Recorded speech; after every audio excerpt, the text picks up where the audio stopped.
Bugungi kunda respublikamizda qishloq xo'jaligi sohasida amalga oshirilayotgan izchil islohotlar, iqtisodiyotimiz taraqqiyoti, qishloqlarimiz infratuzilmasini takomillashtirish, eng muhimi, xalqimiz farovonligini yuksaltirishga xizmat qilmoqda.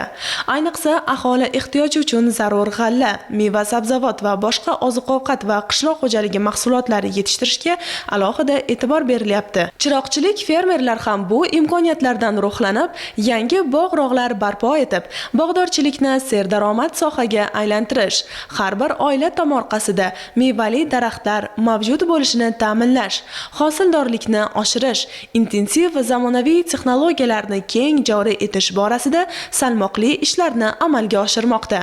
Gulobod mahalla fuqarolar yig'ini hududida joylashgan Uyshun oltin chorvasi fermer xo'jaligi rahbari Parda Rajabov ham yerdan samarali foydalanib, nafaqat oilasi, balki xalqimiz farovonligiga munosib hissa qo'shib kelayotgan ilg'or, tajribali fermerlardan sanaladi. Asosan chorva va dehqonchilikka ixtisoslashgan ushbu xo'jalikda 45 gektar lalmi yer maydoni mavjud bo'lib, ushbu qir va adirliklar bag'rida iqlim sharoitiga mos bo'lgan g'alla ekinlari parvarishlanmoqda. Eng muhim jihati, tinib tinchimas fermer Parda Rajabov 6 gektarlik lalmi yer maydonida bog' yaratyapti.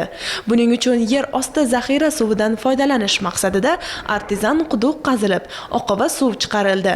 Ayni paytda mavjud maydonlarda agrotexnika qoidalari asosida mevali va manzarali daraxt ko'chatlari qadalmoqda. Shu yerga bir 8 ta archa ekdim, 200 ta qayrag'och daraxtlar ekdik, almerga suv chiqardim. 10 mingdan ziyodroq daraxt egamiz, manzaralari. Qabristonga yo'l qildik, mahallaning yo'lini sozladik. Samarqand Ishtixon rayonidan ko'cha topib kelganman. Lekin faqat mehnat qilish kerak ekan. Yoshlarni o'rgatish kerak ekan. Meni otam dehqon bo'lgan. Otamdan dehqonchilik menga o'tdi. Men ularni o'rgatyapman hali. Shuningdek, fermer yana bir xayrli va saxovatli ishga qo'l urdi. Mahalla ahlining taklif va murojaatlari bo'yicha hududda tashkil etilgan yangi qabriston qurilishida ham bosh-qosh bo'lmoqda. Qabriston atrofi obodonlashtirilib, manzarali daraxt ko'chatlari ekilmoqda. Mehnat insonni ulug'laydi degan naql bejiz emas ekan. Faoliyatim davomida buni anglab yetdim. Inson hamisha yuksak maqsad sari odimlashi kerak ekan, deydi fermer Parda Rajabov. Mehnat qilgan inson hech qachon kam bo'lmaydi.